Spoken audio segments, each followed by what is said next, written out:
রাজধানীর পোস্ত আড়ত এলাকায় সরকারি দাম অনুযায়ী কাঁচা চামড়া বিক্রি হচ্ছে না। প্রতি বর্গফুট লবণযুক্ত গরুর চামড়ার দাম ৬০ থেকে ৬৫ টাকা নির্ধারণ করেছে সরকার। কিন্তু মৌসুমি ব্যবসায়ীদের অভিযোগ, চামড়া বিক্রি করে ন্যায্য মূল্য পাচ্ছেন না তারা। কেউ কেউ বলছেন গতবারের চেয়ে দাম কম, তবে আড়তদার ও ট্যানারি মালিকরা বলছেন গতবারের চেয়ে কিছুটা বাড়তি দামে চামড়া কিনছেন তারা। বেশ কয়েক বছর ধরে কাঁচা চামড়া কম দামে বিক্রি করতে বাধ্য হচ্ছেন মৌসুমি ব্যবসায়ীরা।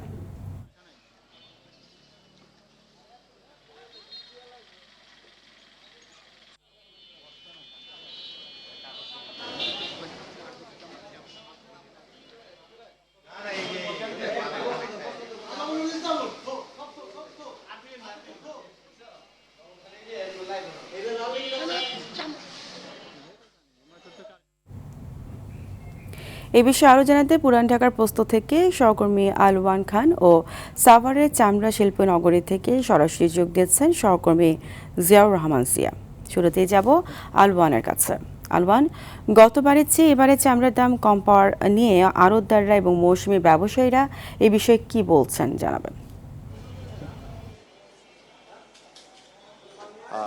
বর্তমানে আমরা পোস্তাতে অবস্থান করছি। পোস্তার হচ্ছে একটি ট্যানারির সামনে আমরা দেখতে পাচ্ছি যে এখন চামড়াগুলো প্রস্তুত করছে লবণ মেখে। আমরা কথা বলেছি এখানের ট্যানারি মালিক এবং মৌসুমি চামড়া ব্যবসায়ীদের সাথে। আমরা মৌসুমি ব্যবসায়ীদের সাথে কথা বলে যতটুকু জানতে পেরেছি, তারা আমাদেরকে বলেছে যে গতবারের থেকে তারা যেই দামে চামড়া কিনেছে মোটামুটি এই প্রাইজেই হচ্ছে বর্তমানে এবারও তারা চামড়া কিনেছে। তবে এখানে এসে বিক্রি করার ক্ষেত্রে তারা হচ্ছে গতবারের থেকে কম মূল্যে চামড়া বিক্রি করতেছে বলে তারা জানিয়েছে।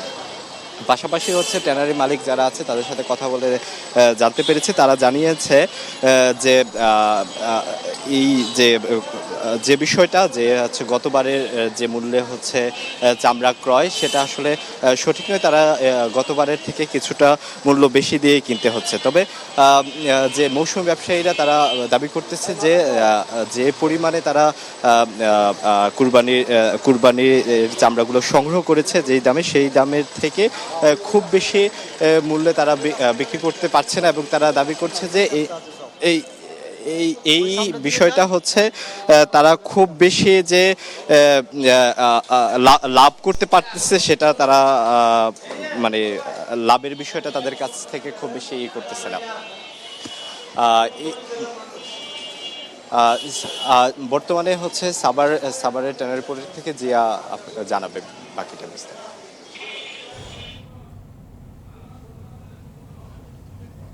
আমি এই মুহূর্তে আছি সাভারের বিসিক চামড়া শিল্প নগরীতে। এই মুহূর্তে আছি সাভারের বিসিক চামড়া শিল্পনগরীতে। আমরা যেটি দেখেছি যে সকাল থেকেই বিসিক চামড়া শিল্পনগরীতে কিছু কিছু চামড়া ঢুকছে। এছাড়া গতকাল বিকেল থেকে বিশেষ করে চামড়াগুলো বিসিক চামড়া শিল্পনগরীতে আসা শুরু করে এবং আজ সকালেও দেখেছি। এছাড়া কিছুক্ষণ আগেও আমরা দেখেছি যে বিসিক চামড়া কাঁচা চামড়া প্রবেশ করেছে। তো আপনাদের যদি দেখা যায় এখানকার যে অবস্থা, এখানকার যে ট্যানারির যে শ্রমিকরা তারা প্রচন্ড ব্যস্ত সময় পার করছেন এই চামড়াগুলোকে সংরক্ষণ করার জন্য। বিশেষ করে তারা প্রথমে চামড়াগুলোকে লবণজাত করে এবং লবণজাত করার পূর্বেই তারা চামড়ার যে উচ্ছিষ্ট অংশগুলো বিশেষ করে লেজ মাথা সেগুলো কেটে নিচ্ছেন এবং চামড়াগুলোতে লবণ দিচ্ছেন।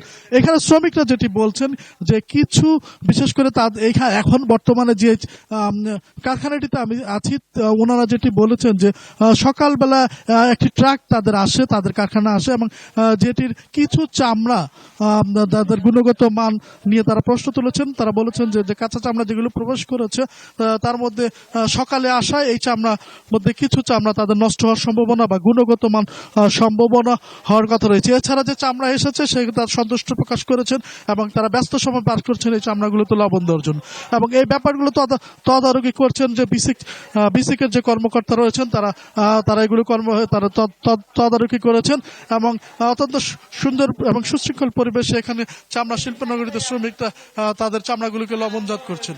তো ফারিয়া, এই ছিল এখানকার সর্বশেষ অবস্থা। আলওয়ান এবং জিয়া, আপনাদের দুজনকে অসংখ্য ধন্যবাদ।